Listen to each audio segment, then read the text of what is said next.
The NFL Gambling Podcast on the Sports Gambling Podcast Network is brought to you by Hall of Fame Bets, a sports betting research platform for parlays, player props, and game lines.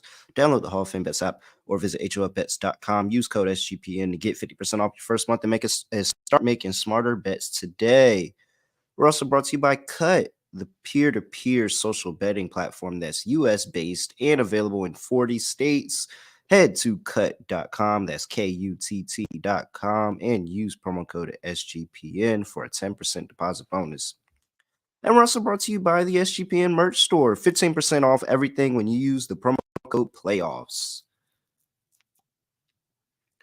Yes, sir. We're back with another edition of the NFL Gambling Podcast on the Sports Gambling Podcast Network. No, me, no the voice, no the guy. It's me, really real, villain real, Terrell Furman Jr. here at your service.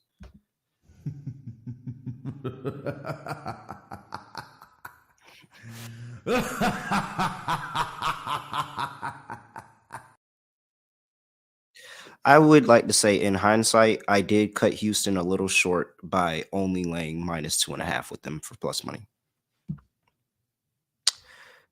I can admit that. Scott. I didn't give Houston enough credit. I backed them. I didn't give them enough credit. I apologize, Houston. I should have laid a bigger number and took home a bigger payday. Shout out to the Houston Texans for getting it done. Have my co-host here, Scott Studio Reichel. Scott, what's going on? Scotty, beam me up. Surprise. Yeah, doing pretty well. Had some technical difficulties with my computer right before we started, so hopefully it's not going to be an issue for the show. As for the games last week, can't complain. I did think Cleveland would win, but I did have the over. I had Flacco over in passing yards. That got there. Mhm. I had Tua interception, and I had Tua under in passing yards. So I swept all the props. Also had Rashee Rice first touchdown at about 9 or 10 to 1. So that was nice. And yeah, overall can't complain. The games were kind of what I expected. I thought it'd be a high-scoring Cleveland game, but then the Flacco 2 pick sixes happened and the game was over immediately. But the Dolphins no-showed a cold game.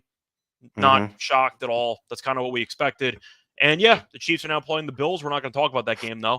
But we have two surprising wildcard no, not really wildcard teams. We have two surprising young quarterbacks who led their teams to upset wins in the first round. Technically, Houston was an underdog. I know they were the higher seed than Cleveland, but still, and you have Jordan Love. So a couple of interesting games against some one seeds. Let's break it down.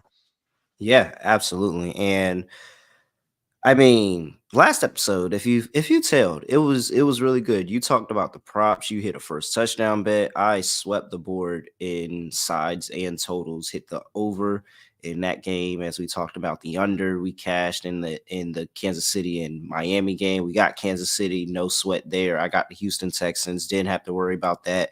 We had a great day on the show, Scott. Overall, really, really good day. And we're here to follow it up with another great performance. You talked about these young quarterbacks, and no young quarterback in the league is lighting the league up as CJ Stroud.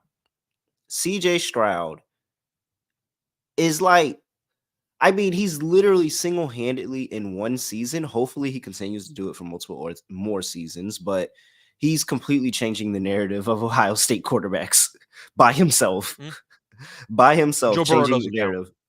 Yeah, Joe Burrow doesn't count. That LSU, just to be dead. clear, Joe Burrow does not count. And somebody tried to come up here and be like, Joe Burrow's a Ohio State quarterback and he was good. Yeah. And they let him go. And what he do? Go win a national championship. So, like, come on. However, the Houston Texans and CJ Stroud are catching 9.5 on the road as they play the Baltimore Ravens, who are the 1 seed coming off a week of rest. This is the second time these two teams met up this season, as the first time the Ravens did get the 25-9 win in the first game of the season. First game for CJ Stroud. J.K. Dobbins was done for the rest of the year after that game. Let's see here. Line's at 9. The total is at, I thought I had the total. I accidentally hit the hockey button. There we go. 9.5 for the line. 43.5 is the total. Mark Andrews is expected to be back, Scott. Well, that remains to be seen. He's been practicing. I'm assuming he's going to play. He has not officially been activated off the injured reserve. So I'm assuming he's going to, but he's not officially cleared. So on Wednesday today, we're recording this Wednesday night, he has logged one full practice. Well, Yeah. he's logged multiple practices over, the bye week and all this time, but this is for the injury report. He is officially a full participant in practice today. So it looks good. It looks good. And Mhm. that's kind of crazy, actually. It was thought to be a really, really bad ankle injury. And that's going to be a really big boost for this Baltimore Ravens passing game that the Houston Texans, over the course of the season, have not figured it out against the tight end position. So potentially could be talking about this a little bit later on in the show, but that's a pretty good matchup for Mark Andrews. And even if it's not Mark Andrews, maybe it's Isaiah Likely, maybe it's both of them. I think that they still have a pretty good matchup there. It's really here. Do I trust this Baltimore offense in the air now that Greg Roman is interviewing for the Chicago Bears job and, hasn't been here all year? Because they've gotten so much better. The offense looks so much better, and they were Well, actually able Munkin's to done a pass the great job ball over the for this year. team. Yeah, they were able to pass the ball this year, and the run game solid, good, but that it's not one dimensional. It's no longer one dimensional. It's no longer nursery rhyme routes by wide receivers, and and not Texas, but the Ravens offense became one of the best offenses in Lamar's basically an MVP. If he hasn't wrapped it up already, we'll probably see him grab that MVP award in a couple of weeks. So 9.5. uh, I think it's something about seeing a team twice. I think it's something about seeing a team twice. We saw the Texans saw that Browns defense twice, and they were able to get going the second time around. I'm really, really having a hard time fading this Texans squad, but it feels like a really good spot for the Ravens coming off a week of rest. Okay. I think the one thing I do want to mention for this matchup, I'm not sure if it matters to you. The weather for the game should be relatively cold. Of course, it's going to be in Baltimore in the middle of January. But you're looking at Mhm. temperature in the 20s, 15-mile-per-hour winds, maybe gusts around 30. We'll see. That might change. Once again, that's the early weather forecast. But I do want to ask you a question. The last time CJ Stroud played a game outdoors, do you want to guess what week it was? Uh, Last time he played a game outdoors? All right, let me think. So, was it no way it was this game in week 1. No. Okay, No, so he he's had just one since it's then. been a lot closer than that. I'm Okay. just I'm just saying. Okay. I'm just making sure. I thought it was a trick question. No, All right. I'm trying to think of who the Texans played. I don't have the Texans schedule by memory. you can just guess a week. Um, This is let's say officially we week let's 20. say we all right, then let's go halfway, week 10. Week 14. They played the Jets, they lost 30-6. To go through I the was games thinking after about the that, Jets. I was thinking about the Jets game. they got buried by 24. Game after that, they Mhm. played Tennessee. Case Keenum started, they won in overtime. Played Cleveland. Davis Mills played. That was a home game. Played Tennessee at home. Stroud came back. That's a dome. Played at Indy. That's a dome. Played at home against Houston. That's a dome. So they've not played. Stroud has not played outdoors since December 10th. Now I'm not sure if it's going to matter to you. The weather in New York that day was not very good, and the offense was Yeah. terrible. Now I know that that's just a one-off. You can argue because he was good outdoors before that against Cincinnati, etc. Mhm. But I am a bit concerned that Stroud has been playing without the elements for about a month and a half. And now he's suddenly going back to face off against arguably the best defense in the entire league, Mhm. outdoors in bad weather. Does that concern you at all? I think it's more for the total, but and I guess it has. I think that it's going to affect both sides. Honestly, I think the weather is going to have an effect on both sides here, but I really, yeah, it should affect Houston more. You would think dome team going outside, 100%. I don't know if I mean, come on, I don't think it's it's the as extreme as playoffs. Miami against Kansas City, but the argument Yeah, I is a don't. team that's been comfortable now going to a rough climate against a good team. That's I don't definitely a know. point towards Baltimore. I agree. I think it's a point towards Baltimore, and that's probably factored in the line a little bit. That Baltimore should have the edge with it being the outside, a little bit of a nasty game. I think the game goes under. Let me start by saying that. I think the game I goes agree. under.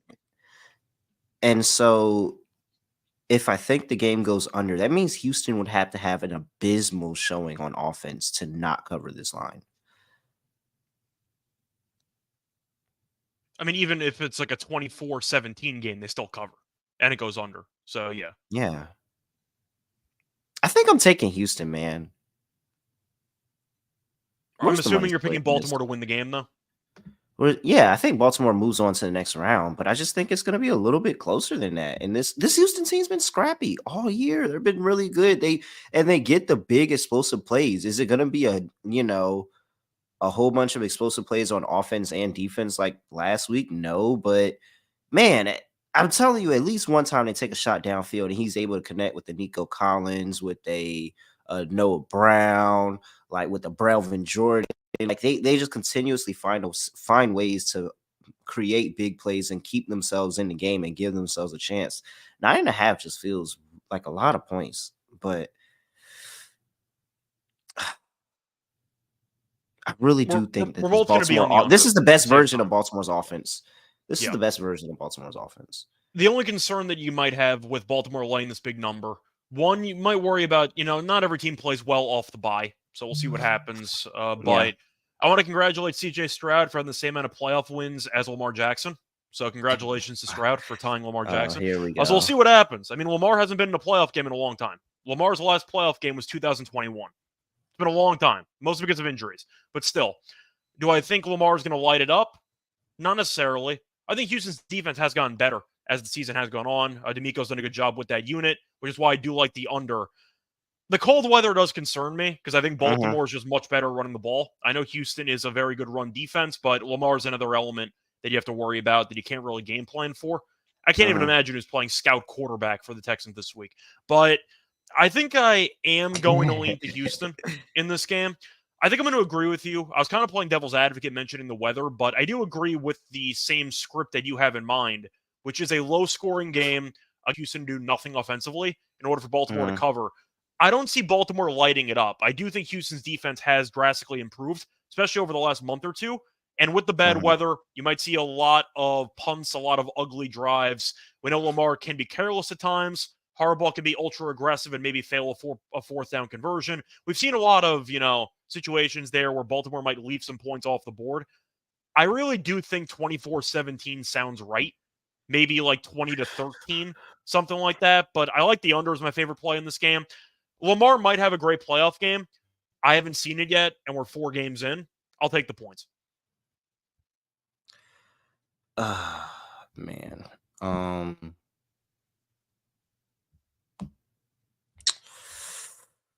So here's where I'm at with this, because I really think CJ Stroud and his team isn't going away, at least easy. This is how I'm going to play it. I like the Texans early on. Baltimore, last time we seen Baltimore in this situation where they had all this rest leading up to a playoff game, it didn't really end well for them. And I think that it may not start the best for them in this game. I don't. But I think this Baltimore team is tested. I think this is their year. I think they're ready. If it's not their year this year, then it's never going to be their year because this is the perfect situation for them. Yeah. And so give me a halftime, full-time result here. Okay. And I'm trying to find it so that I can give the odds on it. I like the Texans in the first half and Baltimore to win the game. It feels like that's a little bit of a contrarian way to play this way. I like Texans plus 5.5 in the first half. I really like that line, and it's at plus 110. I like that line of plus 5.5 in the first half at plus 110. And I'm gonna go ahead and go Baltimore minus 9.5 for a game, and just say that in the second half they pick it up and they find themselves, and it's just too much for Houston to handle. It may be a lower scoring game to start this off, especially after seeing CJ Stroud light up the Cleveland Browns the week before. And this is maybe like a 10-6 game at half or something like that, something short, something with this close. And then Baltimore opens up in the second half and is able to pull away, much like they did in that first go around. So, yeah, I'm going under, and I'm going to take Baltimore minus 9.5 reluctantly. So you changed your mind? Yeah, I did. Okay. I think it's their year, man. I really think it's Baltimore's year. And I think it's going to be close to their year too. Kansas City might be waking up. We'll see what happens. Weather's going to play a big factor in the playoffs in the Eastern. Oh well, I'm taking Goat Mahomes over everybody, but they should at least comfortably. I think they comfortably make it to the next round, and then between him and Lamar and Mahomes, I'm happy either way. But Yeah. Yeah, I'm just saying yeah, with the East Coast, you always not got to that. worry about the weather. That's going to play a factor. Baltimore is built, though, to handle the bad weather better than other teams. Yeah. So I think the AFC should once again be theirs. But, Lamar's only won one playoff game. So we're waiting to see more, and hopefully he delivers. But once again, that remains to be seen. All right, we'll talk about first touchdown in just a second. But first, I got to talk to you about DraftKings Sportsbook, the official sports betting partner of the NFL playoffs. And we're bringing you an electrifying offer where new customers can bet $5 on any playoff game and get 200 in bonus bets instantly. Just $5. That's all it takes. And then you can get 200 instantly in bonus bets for new customers. Download the DraftKings app and use code SGP. New customers can bet just $5 on, and to get $200 in bonus bets instantly only on DraftKings Sportsbook with the code SGP. The crown is yours. Gambling problem, call 1-800-GAMBLER or visit www.1800gambler.net. In New York, call 877-8-HOPE-NY or text HOPE-NY. In Connecticut, help is available for problem gambling. Call 888-789-7777 or visit ccpg.org. Please play responsibly on behalf of Boot Hill Casino and Resort. 21 plus, age varies by jurisdiction. Void in Ontario. Bonus bets expire 168 hours after issuance. See dkng.com/football for eligibility and deposit restrictions, terms, and responsible gambling resources. All right. First touchdown bets for this game. Scott, you hit last week. I got to let you go again. Got to let you go Right. first again. So for this one, I'm going to go with Nico Collins as my first choice. It's a bit tricky with Baltimore because so many of their guys are so cheap that I just had to pass on them. But I like Nico Collins as my cheapest option at 11-1, just because of the fact that he's been Stroud's number one target easily for the last month or so. Really, ever since the Tank Dell injury, he's been very good. But I do think you're looking at a spot where Collins can have a pretty solid game here. Maybe he gets loose. We saw him have the big play touchdown against the Colts. We know that he can get loose. I think Collins, he had a touchdown against the Browns last week too. So I think Collins is worth a look at 11-1. I got Rashad Bateman. I'm not the biggest fan of him as a player, but he's on the field all the time, and that's good enough for me. And he's at 16-1. Once again, you got some very cheap options, around the receiving core, around the backfield for Baltimore. I'll take a guy on the field at a decent price. So give me Bateman at 16-1. Maybe Lamar improvises, he finds somebody open, and it might be Bateman. I got Justice Hill at 17-1. He's on the field, catches passes. Houston's good against the run, but they can give up some receptions to running backs, and Hill definitely has that ability where if Gus Edwards isn't getting it done, maybe they get Hill in the backfield, the screen pass, a wheel route, something. I do think that's worth a look at 17-1. And I got Dalton Schultz at 17-1 as well. Had a touchdown in the game against Cleveland. He's an overall solid tight end, and I have seen Stroud target him a lot in the red zone. So once again, my 4 is going to be Collins at 11-1, Bateman at 16-1, Hill at 17-1, and Schultz at 17-1. All right. We did match on one, Scott. I'm going to guess it is Nico Collins. No, it's not. Really? It's Dalton Schultz. No. Wow. I got no idea. You got a 50-50 chance now. Well, you nodded your head when I said Justice Hill, so I'm going to guess it's Justice Hill. But yeah, I did. It is Justice Hill.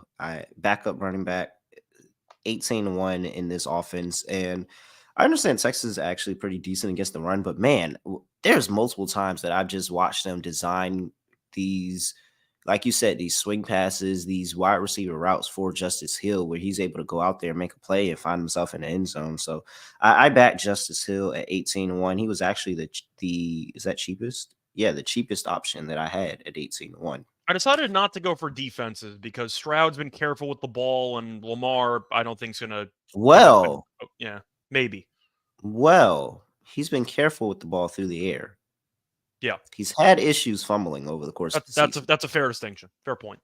Yes, he's had, and that's why I took the Baltimore Ravens defense and special teams at 20-1 because I like getting Devin Duvernay / Tyler Wallace in the return game, and I think that this is an opportunity for this Baltimore Ravens defense to really flex their muscles and get to the quarterback here.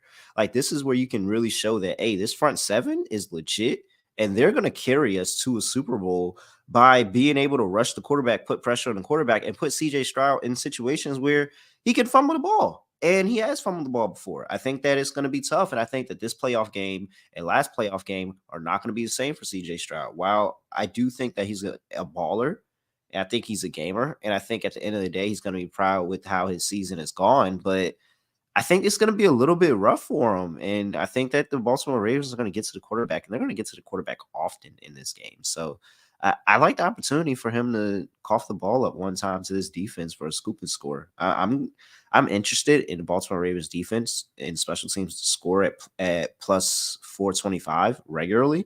So 20-1 first touchdown. Let's do it. Nobody's talking about it this week.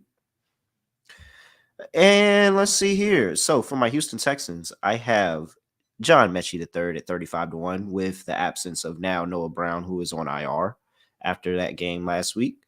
And Mechie was out there getting some work. The only thing I didn't see from him was the deep, like him to connect with that deep ball. I think that with Noah Brown out, that's going to be more opportunity for John Mechie this week. I was on him last week and he didn't come through for me. I'm back on him again this week. Plus 550 to get it done. Anytime touchdown. 35-1 for first touchdown. And for my last player, Brevin Jordan, 40-1. It's a good price. He continues to be an offense, man. Even with Dalton Schultz there. This team He's loves a very him. good athlete. So if he finds opening on a linebacker or a safety, he can take it to the house. And it's not just relationship with the quarterback. He's been here with Davis Mills, Case Keenum. He continues to find himself to be relevant, and he continues to find himself relevancy. And in this spot, yeah, Brevin Jordan, 40-1. I'll take him. All right. So my four, Brevin Jordan, 40-1. John Mechie III, 35-1. I have the Baltimore Ravens defense at 20-1, and Justice Hill at 17-1. All right. Cool.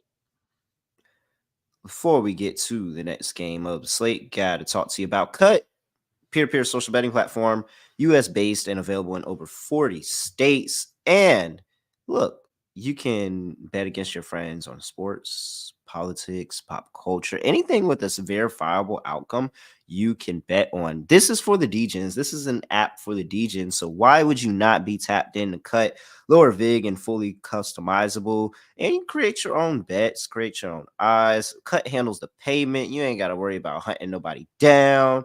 You got all these social features, rewards, everything. It's all tapped into Cut. They are the peer-to-peer social betting platform, US-based and legal in 40 states. Head over to cut.com. That's KUTT.com and use promo code SGPN for a 10% deposit bonus. We're also brought to you by PrizePicks. Make sure you tap into that injury insurance. I try to tell you, everybody's been out here. I need this voided. I need this rebooted. I need this. I need that. I need that. Don't worry about it. Come on down to DraftKings. Welcome to Death Row, where it doesn't matter. If your player exit in the first half, don't worry about it.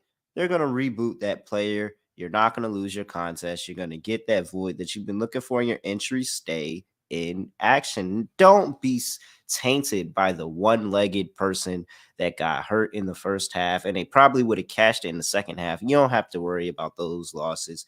You have that injury insurance. They are the only daily fantasy sports platform to have that. They have a community plays section, Meek Mill, Andrew Schultz, just a couple of the people. You can follow us and you can get our plays. You have the biggest names in PrizePicks, and they have plays all week. So make sure you go check those out and tail those plays as well. Go to prizepicks.com/SGPN. Use code SGPN for a deposit match up to $100. It's prizepicks.com/SGPN. Code SGPN. PrizePicks, daily fantasy sports made easy. All right. Let's get into the next game on the slate. On this Saturday slate of games, we have the Green Bay Packers on the road going to play Kyle Shanahan and his San Francisco 49ers. 49ers are laying 9.5. 50.5 is the total here. Scott, Jordan Love looked good last week. Jordan Love's looked really good for the past number of weeks. it was up and down season to start. He's come into his own, but now he's running into the number 1 seed San Francisco 49ers coming off rest. I mean, this Niners team has owned the Packers. Now I know it's Aaron Rodgers, but they've owned the Packers in the playoffs recently. Is there a chance here? Is there a chance for the Packers to change the tide here? I feel like we see this every year where a team either looks really good as an upset victory or they just win the first game and you just watch them play and go, this team's pretty nice. Maybe they can pull this off and they get absolutely buried in the next round. Giants? I feel like it's either going to happen to Houston or Green Bay, and I can't really tell which one. If the Niners killed the Packers, I wouldn't be shocked because I think the Niners are, in my opinion, the best team in football. At least I think it's close between them and Baltimore. I know Baltimore killed them in the head-to-head, but I think the Niners are easily the best team in the NFC. I think we'd agree on that. So yeah. I'm going to ask you a question. How impressive did you find Green Bay, and how much of it was the Cowboys choking in a playoff game? Well, it was definitely a little bit of the Cowboys choking. Yeah. Both two truths can exist, but I was very impressed. Jordan Love looked poised, composed on the road in a playoff game in a hostile environment. I can't not give him credit for that. Like, that is a huge spot to come up big in your first road playoff game. Yeah. That's a huge spot to come up big. And so I think that was a growing moment for him. But what I said about this Cowboys defense all year, and where I think the difference is in 49ers is I think the Cowboys defense was slightly overrated. Like, I thought the Cowboys as a team were slightly overrated. They just found ways to win games. They didn't have that crazy hard of a schedule where it was like they were out here beating a bunch of good teams. And so they had a letdown against the Packers.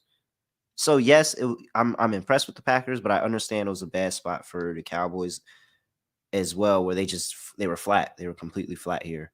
I don't think that this 49ers team is going to be flat. And is Jordan Love going to be able? This defense is different. And I don't know if Jordan Love's going to be able to compete and put up points like he did last week. And I think that San Francisco is going to hold on to the ball the whole time because Christian McCaffrey is literally a man possessed, and he's going to run. I was talking about it earlier on the NBA show about a TikTok that I saw where it said, where were these villains? Like, who played a villain really, really well that you're like, man, how did you play that villain so well?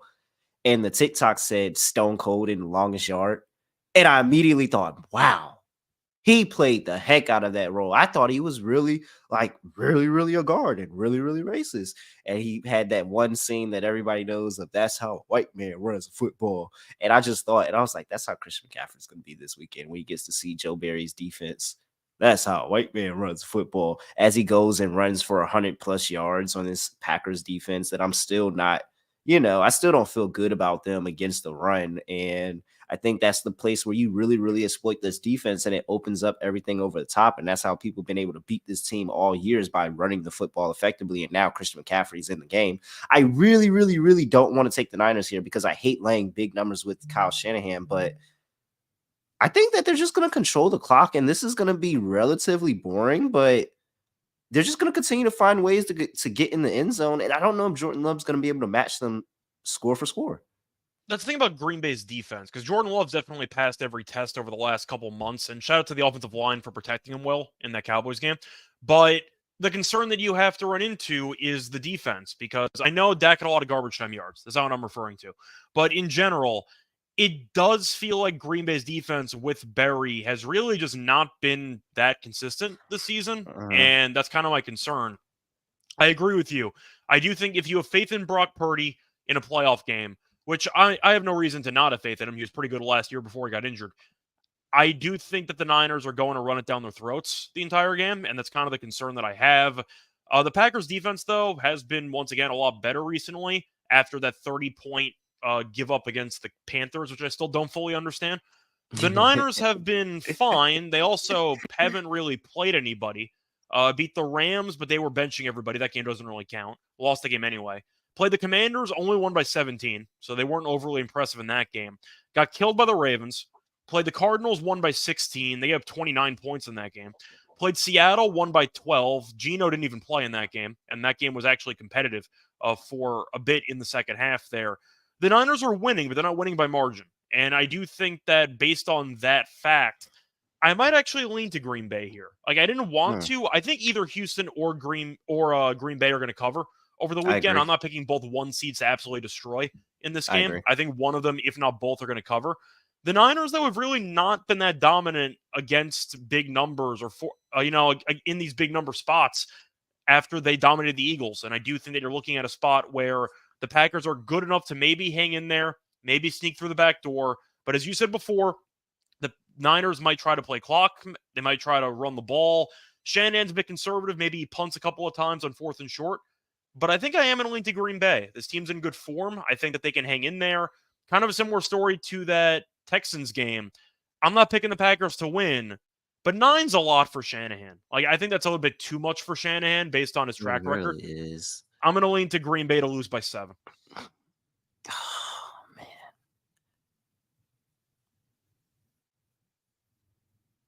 Even the playoff game last year, they beat Seattle. They weren't particularly dominant in that game. Debo had the massive yak play of 80 yards, but I think Seattle was winning at halftime in that game. Like, they don't really get off to great starts all the time with Shanahan. I don't know how he's going to do it.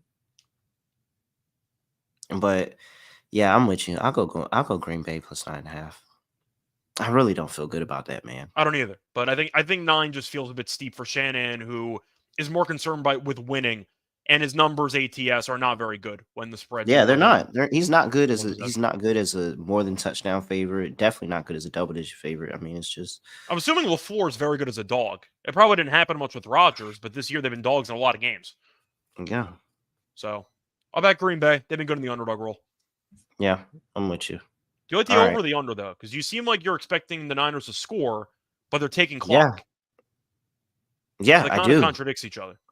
And so that's the thing. I think that overall pace of the game is going to be a little bit down in terms of the Niners probably going to more methodically walk down the field. Chris McCaffrey give you a couple of chunk plays in the run game, probably get a couple of easy passes over the middle, maybe to a Brandon Ayuk, and they just kind of walk down the field and score. But I think that's going to happen multiple times because I really don't think Green Bay's defense has anything for San Francisco. Like, that's where the concern is here. I truly believe that Jordan Love is going to have to keep up. And since I'm taking Green Bay plus 9.5, they got to score. They have to score. They have to find ways to score on this defense. And that's the only way that this goes over 50.5. So me, San Francisco team total sounds a lot better than over 50.5. But if I had to, gun to my head, give me the over 50.5. I think I might lean under here. I do think Green Bay's defense isn't great, but I think it's been progressing. In the last couple games, it has been better. I'm ignoring the Dallas stats because Dak threw the ball 60 times in the second half. Like, that doesn't mean anything to me. But I do think that they were very good in the first half at keeping Dallas at bay. The Niners do drain a lot of clock on a lot of drives that they have, so I can't expect to see a lot of running clock in this game. Maybe on both sides. So Aaron Jones get going last week. Maybe Green Bay tries to run the ball. I'm not sure how successful they're going to be. But I am wondering how many deep shots both teams are going to take, if they're going to try to take the stuff underneath and maybe go through some slow, methodical drives. I do think this total feels about right. Like, this game could end 27-24, or it could end right under it and land somewhere like 27-20. Like, I can see either score in this game. I think I'm going to lean to the under in this game just because I think that the clock is going to be a big story. And I always am worried about Shanahan in playoff games getting ultra conservative in the second half with a lead. And I think that's going to be a real problem. So I think this game might be trending over early, but then Shanahan might take his foot off the gas, worry about draining clock, get some first downs, blah, blah, blah, play field position. I'll lean under. I think it's going to be close, though, but I'm going to lean under in the game. All right. So give me a 27-20 type final. All right. Before we get into our first touchdowns for this game, gotta talk to you about Hall of Fame bets, the sports betting analytics platform for parlays, player props, and game lines. You can research everything: NFL, NBA. How about some soccer? You can do all that They have historical stats and data that can help you craft your bets and parlays. And that parlay, you can enter it into the revolutionary parlay optimizer. It's going to break it down by leg, give you expected probability, everything you need. Green, green, green. That's what you want to see on Hall of Fame Bets. Download the Hall of Fame Bets app or visit HOFBets.com. Use code SGPN to get 50% off your first month and start researching, start winning with Hall of Fame Bets. Also brought to you by the SGPN merch store. 15% off everything in the merch store. And from now until the end of the month, promo code playoffs. And remember, we are competing with the other shows. So make sure you get some NFL Gambling Podcast gear.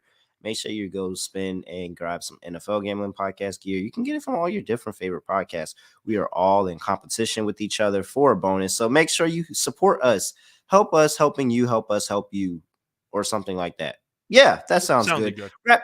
Grab your favorite item from the store. That's store.sportsgamblingpodcast.com. 15% off everything in our merch store. Promo code playoffs. All right. First touchdown, Scott.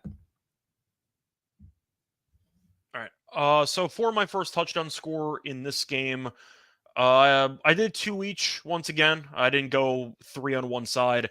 I did go under the 1,000 threshold just because there's so many guys in this matchup that are below 1,000.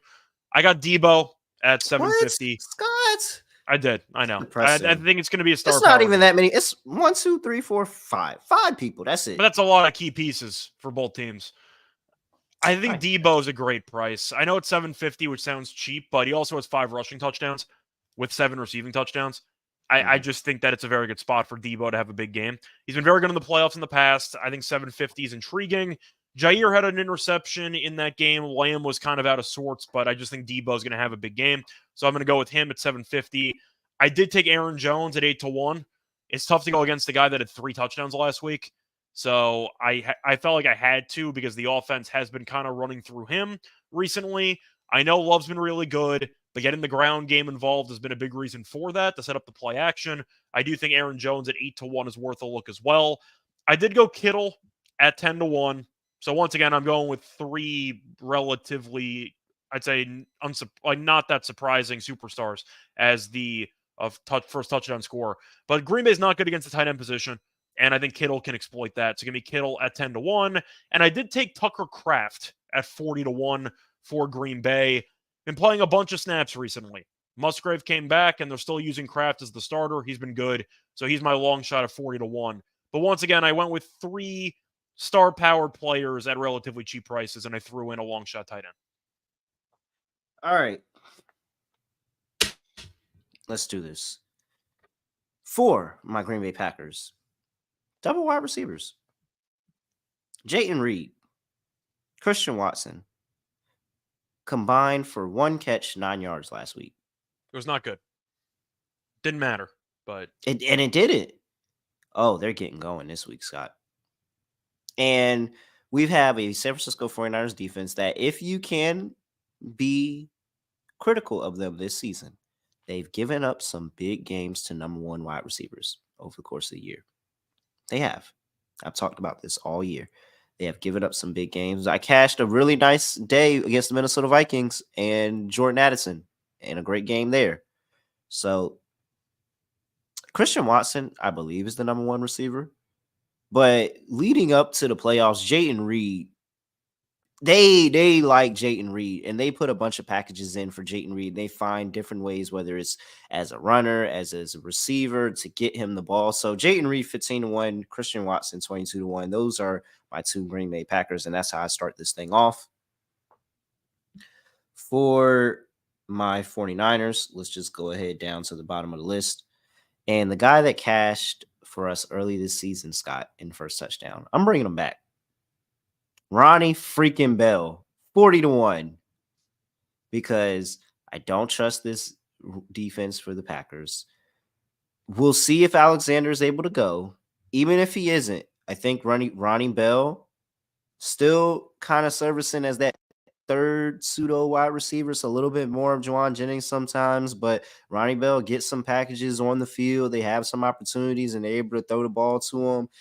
I like him as a player. I think it's an opportunity for him. So I'm going to run him back. He's cashed for us early this season. Why not? It's a long shot at 40-1 at Ronnie Bell. And then I did go cheap, and I took George Kittle at 10-1. Okay. But it's not so many places that you can find George Kittle at 10-1 anymore. So I would I found an 8-1, but there was another book that had 10. So I'm going to take yeah. that every time. Yeah. So look around. Maybe you can get that 10-1. If not, I only got him because I got him at 10-1. I wouldn't play Yep. it. Like if it was at 8-1, I wouldn't play him, and I would probably pivot to the 49ers defense at 16-1. All And right. move on to the props. Yeah, let's do it. 3 props over the course of the 2 games. I'll let you kick off. What's your first prop? All right. So for my first prop, I am going to go. I have 1 prop in the Ravens game, and I have 2 props in the Packers game. I did Odell over 31.5 receiving yards at -113.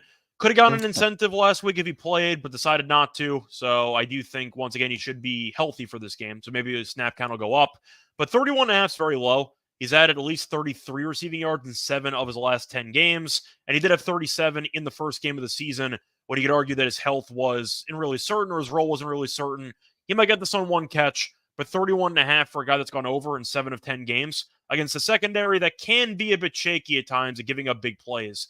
I am going to lean to Odell with his over 31.5 receiving yards at -113 as my first prop. All right. Let's see here. I can't find. I don't know if you could find it. I was looking for it earlier. I want a longest reception prop for Christian Watson today. I don't believe I saw any longest reception props on the market. So I didn't find. I found the player with the longest reception. I didn't find his name under longest reception. However, I'm on DraftKings, and so I'll wait for DraftKings to make that line available. Come on, DraftKings. I know you got it. Let's go ahead. Let's get Christian Watson out there. And so I'll give it out for now with the player with the longest reception odds.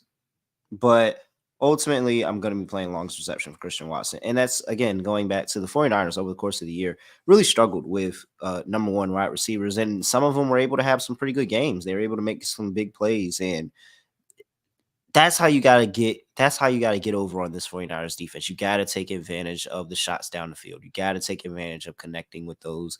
And Jordan Love's been playing like a way better quarterback. So if he's able to see the field well, if he's able to get the ball to a Christian Watson who did nothing last week, and this is their, big play, number 1 receiver, this is the guy that they want to get the ball to and let him make a play down the field, then yeah, 100% plus 380, longest reception. It feels pretty all right. I'm going to wait and I'm going to bet the actual prop, but just now, just to give you some odds, Christian Watson, longest player with the longest reception, plus 380. I like that as a little long shot bet, but I'm definitely playing Christian Watson's longest reception. Well, just ask, in the meantime, it's a potential pivot. Do you like 29.5 receiving yards at -114, or you're not a fan of that? No, I like the 29.5 because I think he can possibly get that on 1 play. Yeah. So Christian Watson is going to be a ladder opportunity for me this week with his receiving yards. So I'll go ahead. Yeah, just encompass all of that into one. And Christian Watson, that's my first prop. Okay. My second prop, once again, I have 2 in the Packers game. I actually went with 2 Packers in this game. I'm going to go with Kraft over 2.5 receptions at -114. That line's just too low. He's had at least 3 receptions in 4 of his last 5 games. The Niners have allowed at least 3 receptions to starting tight ends in 4 of their last 5 games. And Kraft has played at least 80% of the snaps in each of the last 8 games, with or without Musgrave being back. So once again, the role for Kraft is pretty much set in stone. And the Niners have not been good at actually guarding tight ends. 2.5 receptions at -114, I think it's a very good deal. I'm going to go with the over. Christian McCaffrey over 92.5 rushing yards. Okay. I know it sounds like standard a large McCaffrey playoff game. Yeah. I'm not afraid at all. Terribly, not afraid at all. I think he could get, I would ladder this as well. I think he could be in 120, 130, something like that. It just takes a few big plays, and this Green Bay Packers defense has been bad against the run all year. And you talked about, Joe Barry's defense and how up and down it is. This is the perfect time for them to have a down spot. The week after a really, really big win on the road against Dallas, and now you're back on the road back-to-back weeks against the 49ers. Yeah, I think this is a spot where it could absolutely be a letdown for this defense, and Christian McCaffrey can go out there and just have a typical Christian McCaffrey playoff game. So over 92.5 rushing yards, absolutely. Minus 110, 115. Yeah. For my last one, I was actually kind of torn because initially I was going to do Jordan Love passing touchdowns over 1.5, but a part of me is kind of tempted by Lamar interception at plus money. Wow, really? I actually didn't go with an interception prop this I week think plus for the first 115 time. is appealing. I mean, Lamar did throw one in week 1 against the Texans, but it's because of the bad weather. And Houston has been opportunistic recently. The Jordan Love one's tricky because if I'm picking a 27-20 final, that means I need Love to throw for both touchdowns because I'm only picking Green Bay to score 2. So I think I actually am going to switch it. I'm going to go with Lamar over half an interception at plus 115. The Texans have really turned a corner defensively. And fun fact, I know it's dating back a couple years. Lamar has thrown at least one interception in every playoff game he's ever been in. So I'll back the historical trend. I'll back Houston's defense. And once again, when you have winds at 15 miles per hour, 30 mile per hour gusts, you never know where the ball is going to go if you try to throw it. Lamar is not afraid of throwing some dangerous jump balls that could work against him. I think plus 115 is a very good deal here, especially with Houston being good against the run. So give me Lamar interception. I took it with Tua last week. It worked out. Give me the plus 115. I actually stayed in this Green Bay and 49ers game for all 3 props. Aaron Jones under 69.5 rushing yards, minus 120. This is, San I know this is, Francisco just, they haven't given up this. They have not given up this line in 8 of the last 9 games they played. I'm not that surprised, but it's impressive. You don't really think about it. But the D-line's been very good ever since they traded for Chase Young. 57 versus the Rams, 63 versus the Commanders, 57 versus the Ravens, 177 against the Cardinals, 65 against the Seahawks, 20 against the Eagles, 57 against the Seahawks, 38 against the Buccaneers, 52 against the Jags.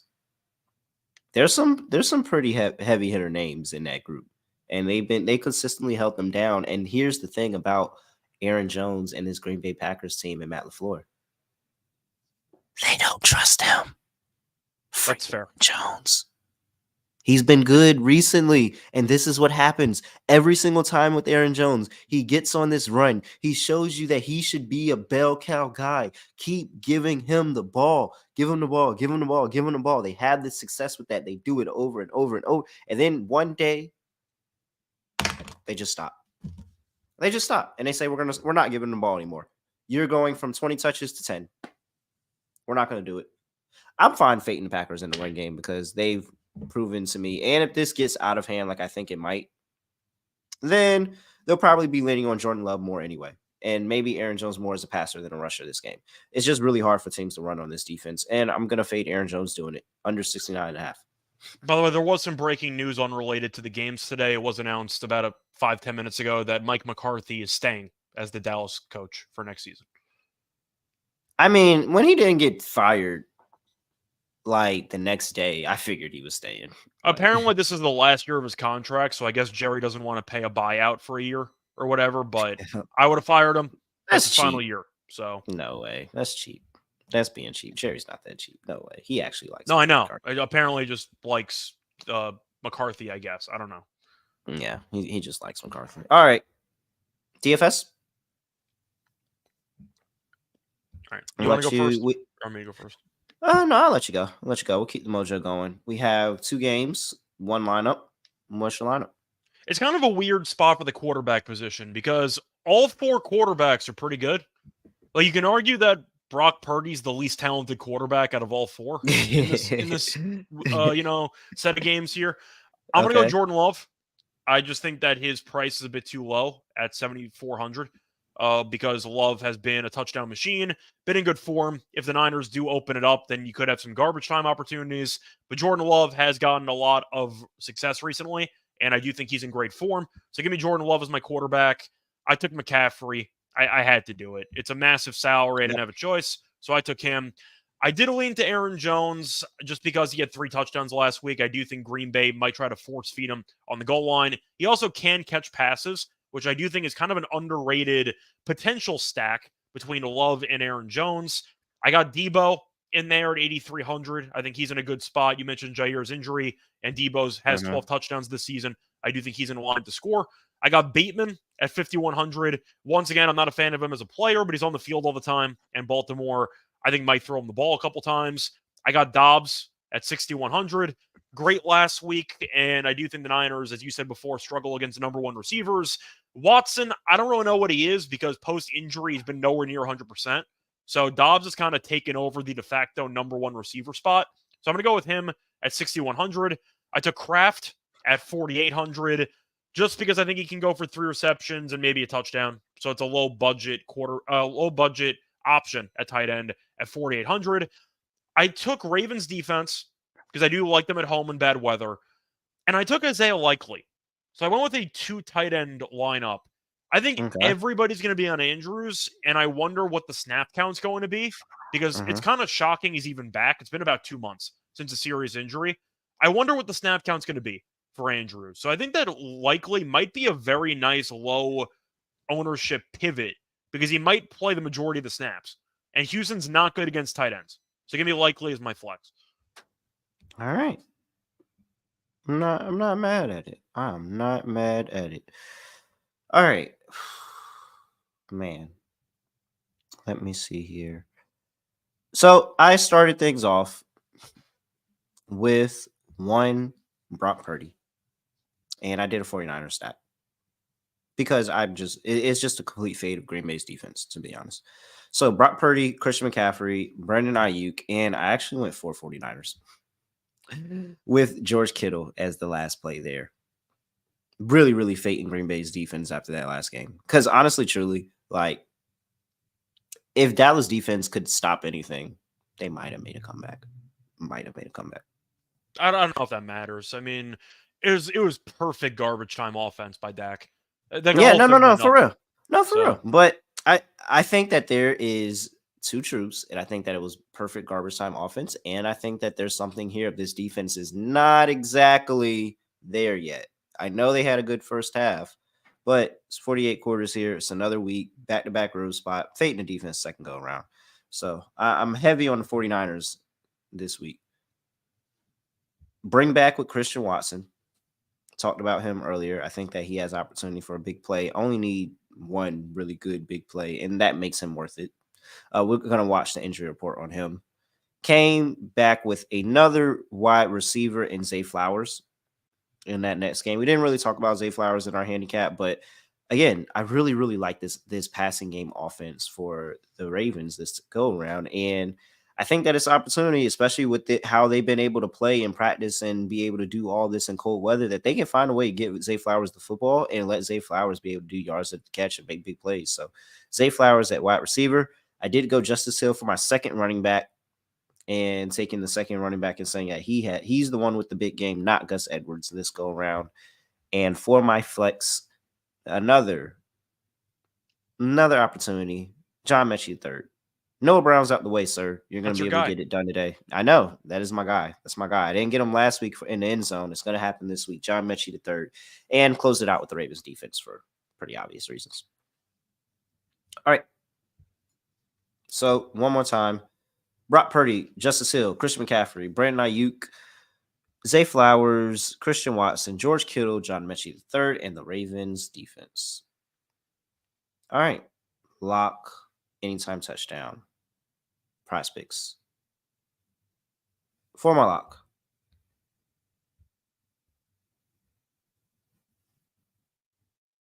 Let's take the under 43.5. Under 43.5 in the Houston Texans and Baltimore Ravens game. I think the weather is going to play a factor. I think that this Ravens defense is nasty. I think that there may be some rust early on in the game for this Baltimore Ravens offense. And then at the point where they start to figure it out, they don't have much time to do much, and they don't have to do much. They can be able to go out there, have a pretty good second half, get the win, not get over this 43.5 line. So under 43.5 for the Baltimore Ravens and the Houston Texans. Anytime touchdown. Going back to Mechie again? I want to, but I'm not. I know that me doing it again is probably the jinx. But if I switch and I bet him on my own, then he's going to hit. And then I'm just not going to be able to brag on the show. So instead, I'm going to the other game where I expect to see a lot more points and I have a better chance of hitting. And we're going to take I have been bigging up Christian Watson this day. Let's go with Christian Watson plus 260. It's a good price. Yeah, really good. All right. So for my lock, I also kind of wanted to take the under in that Ravens game. But I think instead I'm just going to go with I mean, I do like that under. Let's do it. I'm fine with it. You want a team ride? Yeah, double Okay. lock. Yeah, we'll team ride the under. It's bad weather. Texans haven't played many bad weather games recently. So I think it's a good spot. And I think Baltimore's going to try to run the ball. So yeah, I like the under as well. 43.5 in that game as my lock. For anytime touchdown, I'm going to go back to Tucker Kraft. I'm going to take him at plus 500 anytime touchdown. The Niners have not been great against tight ends. I do think that Kraft, once again, getting a lot of run as the tight end. And we know that with Aaron Jones, you think he's going to struggle, but they try to open up a lot of play action opportunities, sets up Kraft in the flat, pretty standard stuff. I'll take the tight end at plus 500. You hit a 5-1 touchdown last week, didn't you? I don't know if that was last week, but I've done well with tight ends with this section of the No, show. it was another 5-1 touchdown you hit last week. Who was it? It was somebody. It was a defense. No, I had the Niners. Which defense did I? I had the Chiefs defense. They didn't get there. Oh, dang! I thought you had. I think one of the only defenses that didn't score. Oh, dang! Maybe that's what I thought it was. Every other defense. I wish I had Texans, but no, I had Chiefs. Maybe I thought you had Texans. Maybe that's what it was. All right. Anything else for people? Oh wait, no, we got PrizePicks. I wasn't big on interceptions this week, so I didn't take any. I just like the value on Lamar at 115, but I don't like it enough for an entry. All right, so I'm assuming you want Watson at 29.5. Yeah, I can. I was gonna say my first play is 100% on McCaffrey. Okay, that's fine. Game. Throw him in there too. Let's go with Christian McCaffrey, 90.5 more. Okay. Let's see. Where did you have, Scott? Where can I add for you? What was your props again? Yeah, my props were Kraft. I had Kraft over 2.5 receptions. Lamar interception, and I had Odell receiving yards. You want to go with Odell we could do Odell and Kraft. I'll go with Kraft and we can do Watson. We'll go 3 from the same game. Okay. All right, there we go. A little same game action here. Let's see. Receiving yards, Watson. Good thing. I appreciate the search bars so much. Oh, nope, they don't have Watson's. Probably because he's still questionable. So, all right, we can go Odell. I'm fine with Odell.